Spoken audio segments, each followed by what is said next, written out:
नागपुर में जो हिंसा हुई उसके बाद नागपुर पुलिस ने अब तक 6 एफआईआर दर्ज की है। उसमें एक एफआईआर जो गणेश पेट पुलिस स्टेशन में है, जो मेन राइटिंग का केस हुआ है उसको लेकर के, जिसमें 51 लोगों को अभी तक आरोपी बनाया गया है, जिसमें से 27 लोगों को कल नागपुर कोर्ट में प्रोड्यूस किया गया था। उसके बाद 21 मार्च तक की उनको पुलिस कस्टडी मिली है।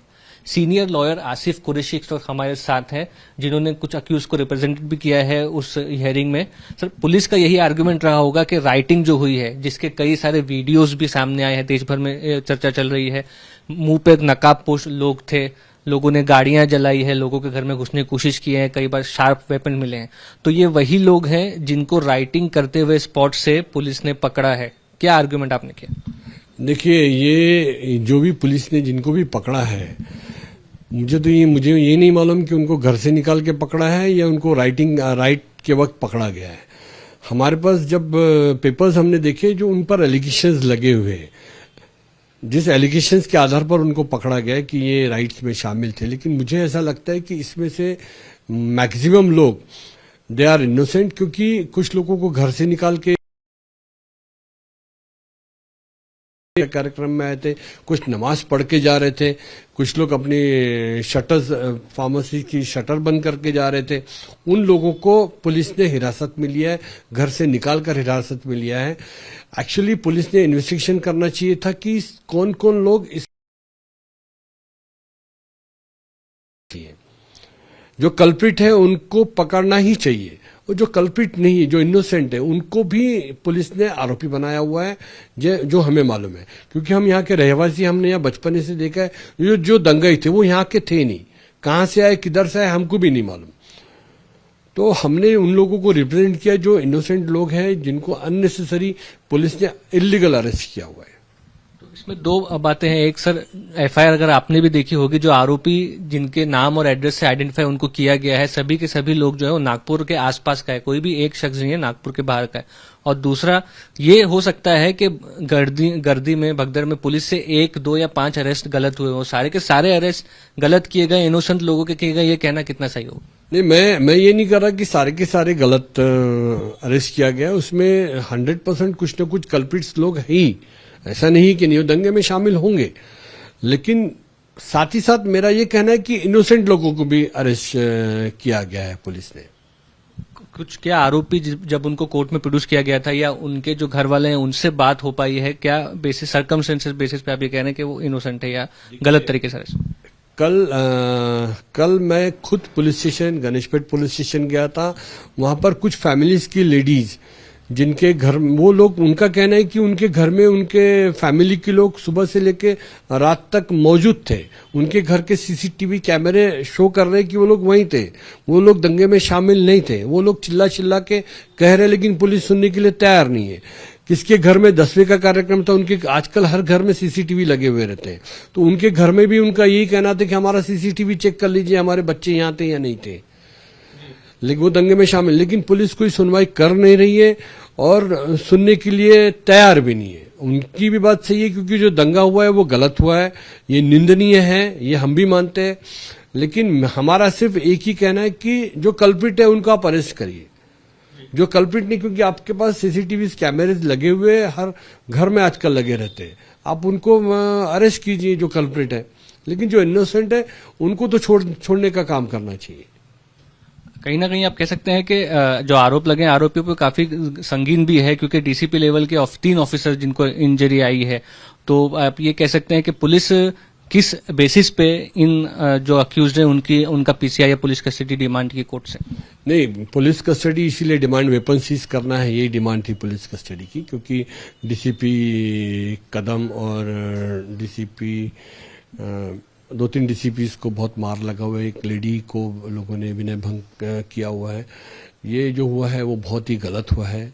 एक senior police officer, IPS officer पर हमला करना ये निंदनीय है, ये अच्छा नहीं है। समाज के लिए ये भी अच्छा नहीं है, चाहे कोई भी समाज का हो, चाहे मुस्लिम समाज को, हिंदू। लेकिन ये जो घटना घटी है वो बहुत ही गलत हुई है, बहुत ही खराब हुआ है।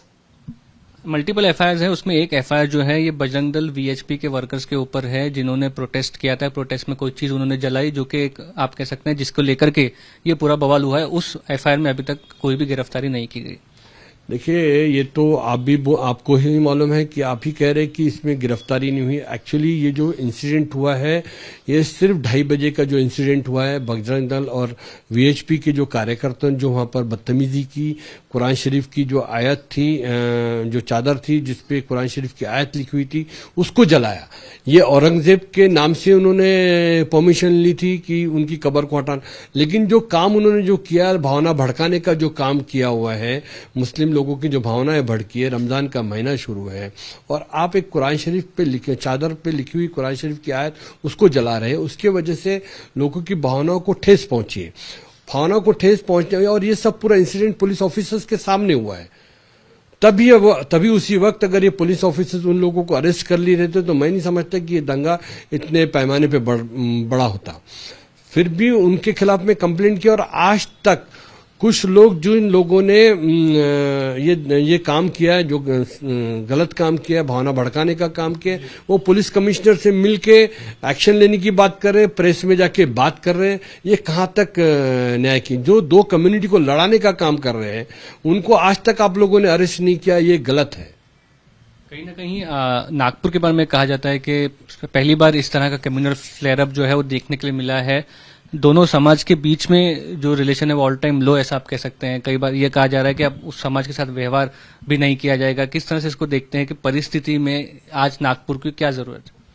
देखिए, नागपुर शहर का माहौल कभी ऐसा था ही नहीं। हमारा बचपना इस इलाके में गुजरा है। यहाँ पर हिंदू मुस्लिम हम लोग सब मिल के रहते हैं, हम भाईचारे के साथ रहते हैं। ये पहली बार हमने ऐसी घटना देखी है कि इस तरह से हुआ है। और जो लोगों के दिलों में जो खौफ है आज भी है, लोग नमाज पढ़ने के लिए भी नहीं आ रहे हैं। कुछ लोग घर से बाहर नहीं, हिंदू भाई भी घर से बाहर नहीं निकल रहे। और ये जो भी हो रहा है, ये सब पॉलिटिकली हो रहा है। वीएचपी और बजरंग दल किसके इशारे पे काम कर रहे हैं, और ये मुस्लिम्स कम्युनिटी के भी जो बच्चे लोग जो इसमें इन्वॉल्व है, वो किसके इशारे पे काम कर रहे हैं, ये समझ में नहीं आ रहा है। आपको लगता है कोई ना कोई है जो एक चीज षड्यंत्र करा है, ये प्री प्लान्ड है, ये चीज कॉन्स्पिरेसी है? नहीं, ये दंगे की तो मैं प्री प्लान और कॉन्स्पिरेसी बता नहीं सकता, ये हो नहीं सकता। क्योंकि ये जो लोग जब लोग जा रहे थे, हम लोग यहीं बैठे थे घर के सामने, जो लोग जा रहे थे पुलिस स्टेशन की ओर जा रहे थे कि उन लोगों पर जो वीएचपी और बजरंग दल वालों ने जो किया हुआ है उन पर कार्रवाई होना चाहिए करके जा रहे थे। लेकिन उसमें उस भीड़ में ऐसा लगा कि कुछ लोग बाहर से आए और उनके साथ मिलके ये सब घटना घटी है। एक और नाम सामने आया है, फहीम शमीम खान, जो कि एक आप कह सकते हैं कि पॉलिटिकल कार्यकर्ता भी हैं। वो मास्टरमाइंड इस पूरे इसके बताए जा रहे हैं। एफआईआर के मुताबिक वही थे जो डेलीगेशन लेके गए थे गणेशपेट पुलिस स्टेशन में वीएचपी बजरंग दल के लोगों की गिरफ्तारी की मांग को लेकर। उसके बाद शिवाजी चौक पर आया, वहां पर कई तरह के नारे दिए गए, पुलिस के खिलाफ अपशब्द किया गया, वहां से जो वायलेंस है वो शुरू हुआ। तो आप फहीम खान का जो रोल है या उनकी गिरफ्तारी की गई है, क्या बता सकते हैं? देखिए, कल उसको कोर्ट में पेश किया गया। जब उसको कोर्ट में पेश किया, कोर्ट के सामने उसने ये कहा कि I am the complainant and the police has made me an accused. तो उसका ये कहना था कि मैंने एक कंप्लेंट दिया और इन लोगों ने जो वीएचपी और बजरंग दल वालों ने जो काम किया है, जो जिसको बढ़ावा दिया है उन्होंने, उनके खिलाफ में मैंने खुद ने एफआईआर डाली है और मैंने खुद वहां पर एजिटेशन किया कि उनको अरेस्ट किया जाना चाहिए और फिर मुझे आरोपी बनाया गया, उसका ये कहना था। तो जो वो कंप्लेंट खुद है उसमें, तो मुझे नहीं लगता कि ये इसमें उसने बढ़ावा दिया होगा। ठीक है, एक पॉलिटिकल पार्टी से कनेक्टेड है वो, लेकिन ये ऐसा कहीं दिख ही नहीं रहा है कि he is the only main culprit. कोई तो होगा जिसने लोगों को, भीड़ को बुलाया होगा कि यहाँ पे आइए, गणेशपेट पुलिस स्टेशन पे आइए या शिवाजी चौक पे आइए।